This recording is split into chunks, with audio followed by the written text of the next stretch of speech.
Welcome to Araverse. Today, we delve deeply into Jack London's chilling and timeless tale, To Build a Fire, which presents a stark and unyielding portrayal of a lone man's perilous battle against the raw, unforgiving forces of nature in the frozen expanse of the Yukon Territory. Our gripping story opens with a newcomer to the harsh Yukon wilderness, a man who sets out alone on a solitary trek through the bone-chilling extreme cold, accompanied solely by his loyal but wary husky dog. This determined traveler was making his way toward a remote mining camp on the creek, heedless of the wise old-timers' solemn warnings about the deadly risks of journeying solo in temperatures plummeting far below 0 degrees Fahrenheit. The man, overly reliant on his own limited southern experience and brimming with misplaced confidence, firmly believed that his street smarts and self-assurance were more than enough to safely navigate the treacherous and life-threatening conditions of the Yukon winter.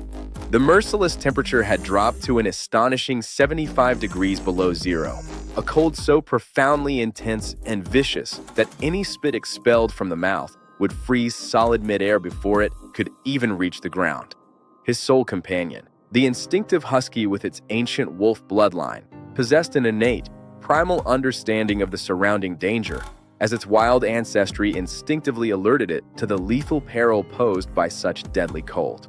Throughout the journey, the man's primary and constant concern was to vigilantly avoid those deceptive hidden springs lurking treacherously beneath the deceptively smooth snow cover, as falling into one could result in a fatal wetting and swift hypothermia. Despite his careful probing of the ice with his walking stick, an unfortunate misstep eventually caused him to plunge suddenly into the shockingly freezing water, soaking him up to his knees in an instant. Fully aware of the immediate and dire threat of rapid frostbite setting into his drenched feet and legs, he knew without question that his top priority was to hurriedly build a fire right, then to dry his soaked moccasins and restore vital warmth.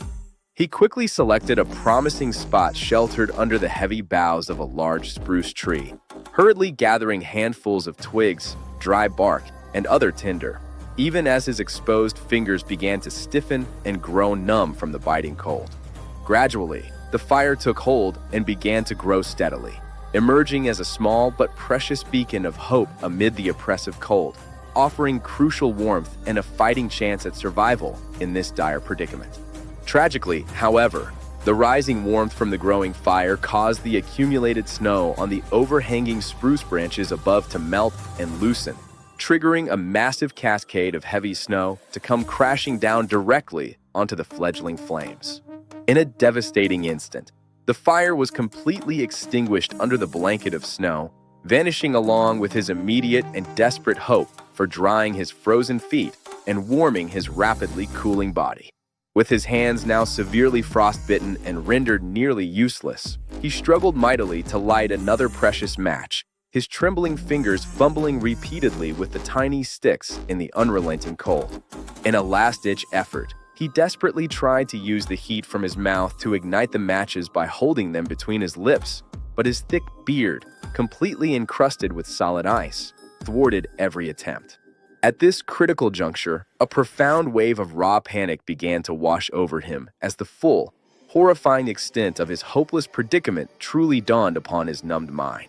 In his mounting desperation, he even contemplated the grim idea of killing the husky and burying his frozen hands deep into the animal's still warm carcass to thaw them, a primal and savage thought born of pure survival instinct. Yet, his hands were now so thoroughly frozen and unresponsive that he couldn't even manage to draw his sharp knife from its sheath, making this horrific option utterly impossible to execute. Abandoning that dark notion, he resolved to restart his journey by running toward the distant camp, hoping desperately that the exertion would restore circulation to his limbs, though it proved a futile struggle against the overwhelming and immobilizing cold. The husky, carefully observing the man's increasingly erratic and unsteady behavior from a safe distance, instinctively recognized with animal wisdom that something had gone terribly and irrevocably wrong with his human companion. But soon, utter exhaustion combined with the relentlessly biting cold overwhelmed him completely, forcing the man to halt his efforts as his weakened body finally surrendered to the inevitable. In his fading thoughts, he vividly recalled the old-timer's prophetic words from Henderson Creek, a chilling and final reminder of his fatal arrogance. Never attempt to travel alone in such extreme Yukon conditions below 50 degrees. As the enveloping darkness of nightfall descended upon the trail, he calmly accepted his grim fate at last, slipping peacefully into a painless, dreamless sleep as the cold mercifully claimed his life.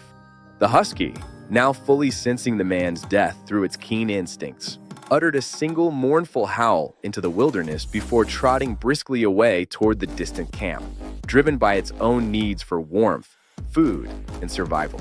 Jack London's masterpiece, To Build a Fire, stands as a powerful and enduring cautionary tale, underscoring the vital importance of humility and respect when confronting the immense and indifferent raw power of nature in its most hostile forms. It serves as a stark reminder to all of us that even the most confident and self-assured individuals can be swiftly and completely undone by the grave error of underestimating the formidable and unrelenting forces of the natural world. Don't forget to like and subscribe to Araverse for more captivating tales from classic literature, intriguing historical accounts, and fascinating stories that bring the past to life.